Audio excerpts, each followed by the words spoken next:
निसार साहब आपकी तरफ आना चाहूँगी। एक सवाल मेरे जहन में ये अक्सर आता है, आपकी मौजूदगी का फ़ायदा उठाते हुए मैं जानना चाहूँगी कि जिस तरह खान साहब 2/3 मेजॉरिटी की बात करते हैं, क्योंकि ज़ाहिरी बात है कि जब आपने कानून साजी करनी होती है, फैसले करने होते हैं, तो हमने देखा कि जब आप मेजॉरिटी के साथ नहीं आते हैं तो ब्लैकमेलिंग का सामना करना पड़ता है ना, कि कोई इजलास से वॉकआउट कर जाता है और आवाम के पैसों से, टैक्स से वहाँ बैठे होते हैं, लेकिन वो जो इजलास में हो रहा होता है वो भी आपके सामने होता है असम्बली में।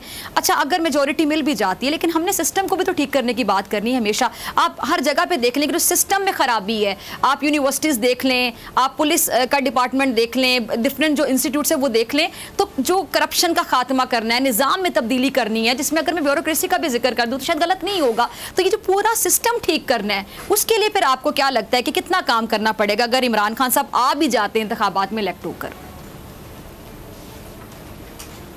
देखिए, इमरान के बारे में मेरा ज़ाती असेसमेंट है, I don't know much about him. सलाम दुआ हमारी 25 साल 26 साल पुरानी है। मैं शुरू में इनका मीडिया में ही देखा करता था। वो बहुत तेज़ी से सीखने वाला आदमी है, अपनी गलतियों से उसने सीखा होगा।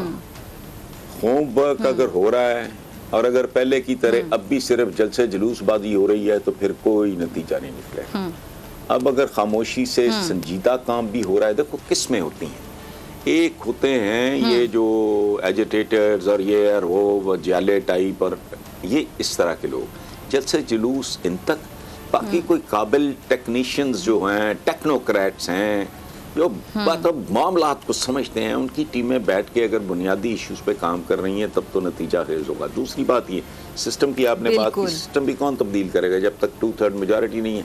और मैं एक बात आपको बताऊं, 2/3 मेजॉरिटी होने के बावजूद रेजिस्टेंस आएगी, क्योंकि पाकिस्तान बुनियादी तौर पे एक दुकान है। यही मैं पूछना चाह रही हूं, की तरह नहीं चलाया जा रहा। मेजॉरिटी के बाद क्या गारंटी है कि सिस्टम ठीक होगा? लोगों इसके मुनाफे पे कि मुल्की वसाइल कह लो ना, उस पे कब्जा चंद मखसूस खानदानों का है। ये बचा कुचा आवाम तक पहुंचता था, जो इनके मुंह से गिरता था, अब वो भी बंद हो गया है। इसलिए 2/3 मेजॉरिटी भी, मैं ये बात लोगों से कर रहा हूँ, दरअसल मैं आपसे बात नहीं कर रहा, मैं लोगों से बात कर रहा हूँ कि भाई या तो एक दफ़ा पूरी कुव्वत से ला के उसको पूरा इक़्तिदार इख्तियार दे के एक दफ़ा ये जुआ खेल के देखो, इट इज़ वर्थ इट।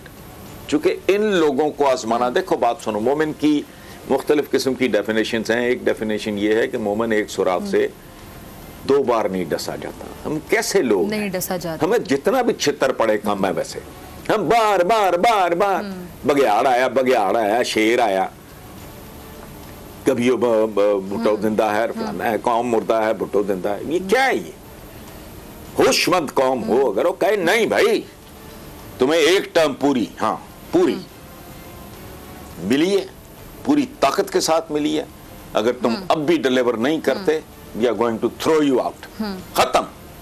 ये जो बुत परस्ती करते हैं शख्सियत परस्ती की शक्ल में, उसकी सजाएं कौम को मिल रही हैं। ये मेरे आपके करतूत भी इनमें शामिल हैं। हुक्मरान चूंकि इक़्तिदार में होता है इसलिए वो लूट मार, बाकी नीचे कम लूट मार है। फर्क इतना है कि जिसकी चोंच है वो अपने आप को सही करने की सबको जरूरत है, जिसका जबड़ा है तो सारे, हाँ आपका रेडी वाला करप्ट नहीं है, वो नवाज शरीफ से कम तो नहीं है, साइज का दूध वाला मिलावट करेगा दूध में। हाँ, हर बंदा अपनी अपनी जगह पर अगर अपनी इस्लाह कर ले तो माशरा बेहतर होगा। अच्छा हसन निसार साहब, मैं अक्सर कहती हूँ, मैं एक जुमला अक्सर कहती हूँ अपने प्रोग्राम में भी कि खुद को बदलो फिर बदलेगा पाकिस्तान। हसन निसार अपने ऊपर काम करें, डॉक्टर फिजा अकबर खान अपने ऊपर काम करें, हर कोई अपने ऊपर काम करे। हम अपने अंदर निखार पैदा नहीं करते, दूसरे में हम इस्लाह देखना चाहते हैं, दूसरे को हम हमेशा जज करते हैं, दूसरे पे हमेशा उंगली उठाते हैं। तो इंडिविजुअली हमने अपने ऊपर काम करना है, तभी मुआशरा बनेगा, लेकिन इस चीज पे कोई गौर नहीं करता। अगर आपको ये वीडियो पसंद आई तो सब्सक्राइब करें और बेल आइकन पर क्लिक करें। आप ये समझें, ये जो हक है ना, हक पे खड़े रहना और हक को बोलना, ये दूर से लगता है तन्हा हो गए लोग। आप खान साहब को देखें, तन्हा दिखाई देने, सारी जमातें मिलकर उनके खिलाफ हैं, लेकिन आज भी पाकिस्तान की आवाम उस हक की आवाज़ के पीछे जो है 80% से ज़्यादा आवाम उनके साथ है। सेम एग्जैक्टली इसी तरीके से बोल की कहानी है भाई, बिल्कुल अलग आपको तन्हा दिखाई देगा, हर जगह आपको खड़ा हुआ नजर आएगा, हटेगा नहीं किसी चीज़ से। और उसके साथ भी 80% आवाम अगर आज आप देखें तो उसे बोल दिख रही है।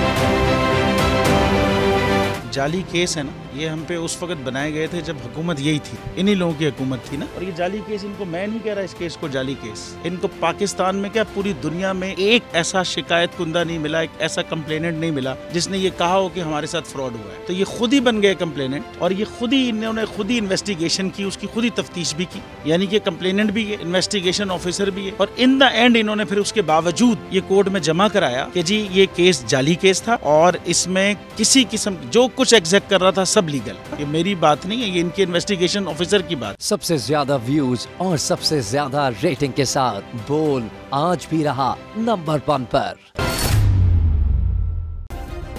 सब्सक्राइब करें और बेल दबाएं ताकि कोई खबर रह न जाए।